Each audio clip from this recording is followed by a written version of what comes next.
front exhibition after complaints from the people in them.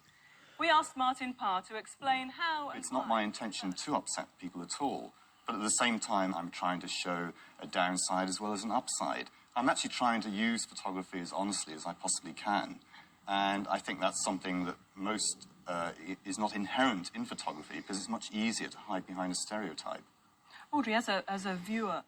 Well, they are photographs which, I mean, how should we put it? They gently satirise or they highlight the class tropes.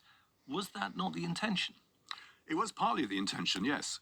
So, in a sense, I felt vindicated by the fact that people found them, very upsetting.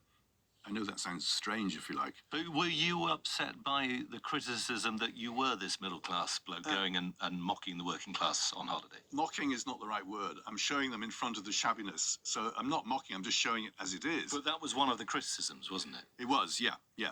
But people are entitled to their criticism, and I've attracted a lot of it in my career. And most of the time, it hasn't done me any harm. I guess it's better to get the work talked about than ignored.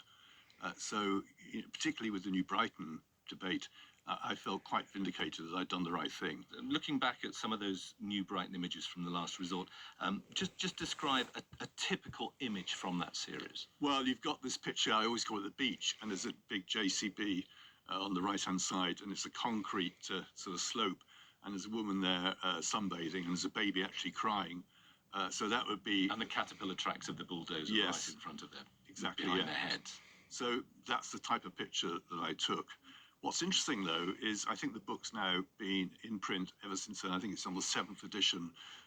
And, when I get to the pearly gates and I'm asked, what did you do? Show us one project.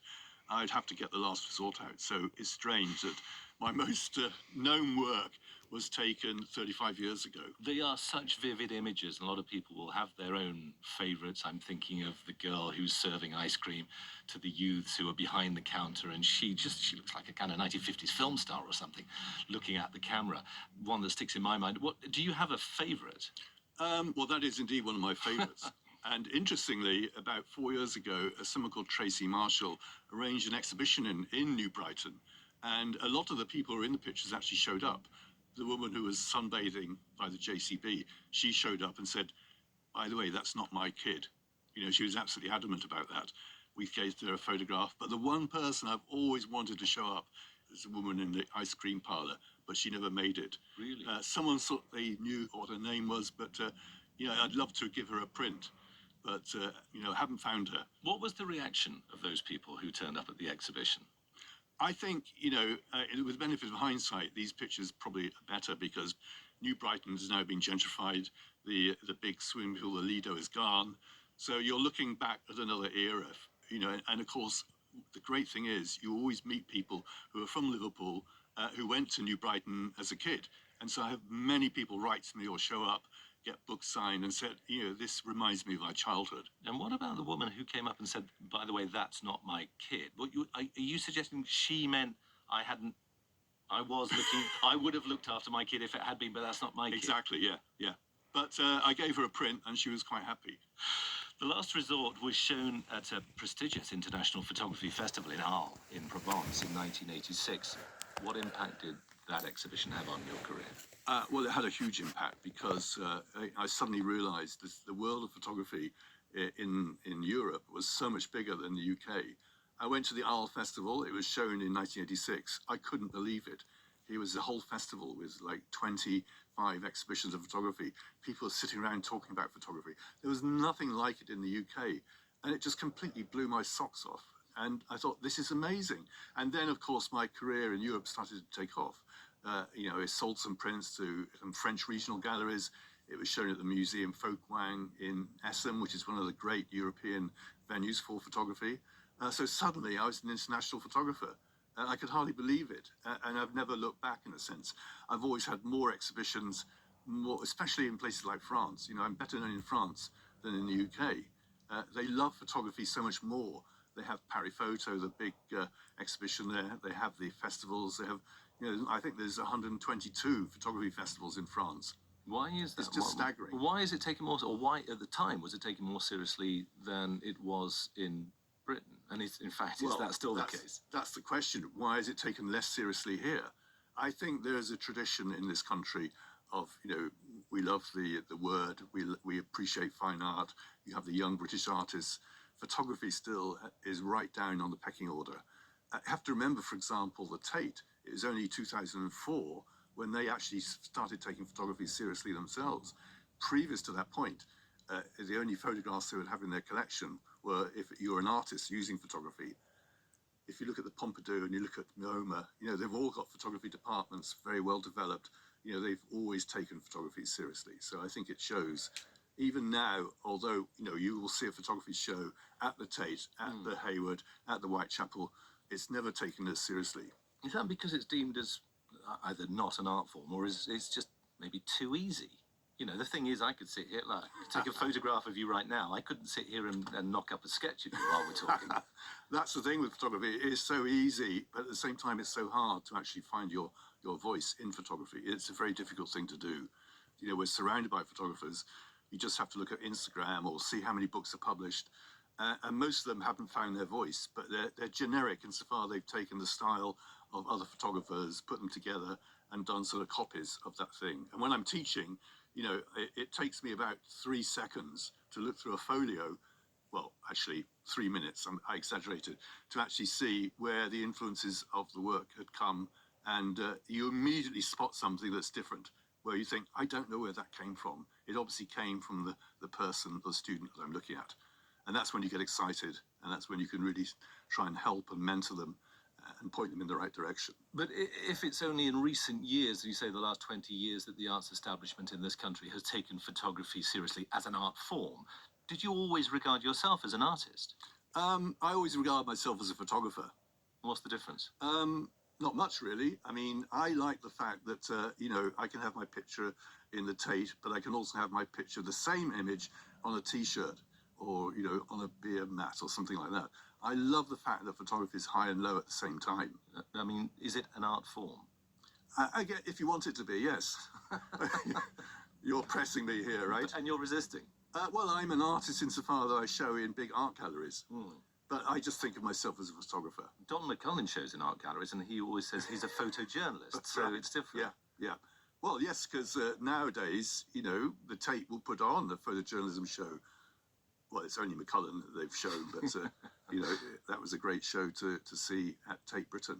And, of course, it broke the records, I think, for more visitors seeing that show than any other. So things have changed then, do you think? Yes, but not entirely. Right. For example, look at Venice Biennale. If you look at all the other countries in the Western world, they've all sent photographers. The UK has never sent a photographer. So, just, in the end, they don't take it that seriously. You're maybe subtly putting yourself forward as an I've artist. had that discussion. Have you? With the British Council woman about this whole issue, and she agrees that, there aren't photographers ever representing the UK at those sort of events. Would you like to do it? Would you like to represent Oh, Britain? well, listen, in the that's British an Pavilion? unfair question, of course, yeah. Oh, yeah. you would? Yeah, why not? Especially as Venice is one of the places that I've done a lot of work at. I photograph there regularly.